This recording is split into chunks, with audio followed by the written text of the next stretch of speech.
Hey guys, welcome to another edition of The Watch Collector. My name's Ollie. Today we're looking at one of my personal favourite brands, and that's Chapek.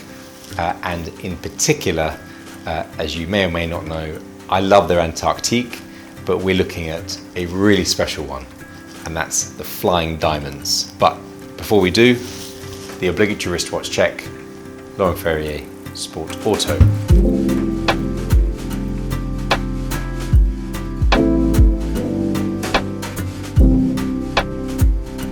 So, let's get straight into it, because when I first saw this piece at Geneva Watch Days back in 2024, I thought they smashed it out of the park. Everything about the Antarctique present and correct.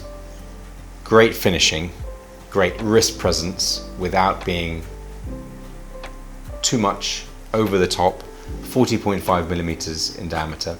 Perfect size in my view for a steel sports watch. 10.6 millimeters in height. Really wearable, really legible, superbly finished. But as you can probably see, the star of the show on this piece is the Aventurine dial with Czapek Antarctique cut baguette diamonds for hour markers. The way they reflect the light, hopefully you're going to get a sense of this under that stepped, domed sapphire crystal, really plays with it in a way and interplays with the Aventurine that not many other watches have the capacity to do. It's the kind of dial that you just want to stare at every time it catches the light differently. It almost like shocks your retinas. I love the contrast, the deep blue with the sparkles, not only from within the Aventurine and the way that it's been infused with the minerals, but of course also those proprietary cut Chapek baguette diamond markers. If we flip it over, I love this movement, I love the architecture. SXH5, all set within German silver, really solid, love the architecture, 120 meter water resistant, platinum micro rotor, 60-hour power reserve. It's just amazing. Now, what I also wanted to show you before throwing it on the wrist is what you also get with Chapek.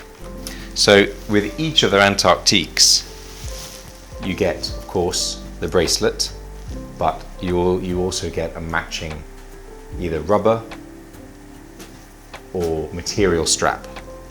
This one I'm going to show you in due course. First time I saw it, which again was in Geneva Watch Days last year, amazing, an amazing idea, and we'll come to the reason why. But so not only do you get the strap, you also get the tools enabling you to change the strap whenever you want. It's genius, really nicely packaged, well thought out, put together. Just one of the reasons why I have a lot of affection for Chapek and what they've done, particularly since the launch of the Antarctique in 2020. So let's throw it on the wrist, see how it wears. Making bracelets is one of the hardest things you can do in watchmaking. I know we all talk about complication and the finishing of the movement, but creating a bracelet like this with all the interplay, not only from the connections, how do you want it to play with the light, too much, too little, what needs to be brushed, what needs to have satin finish, what needs to be polished. You know, it's a really, really difficult exercise, and it takes time. I love the bracelet on the Antarctique.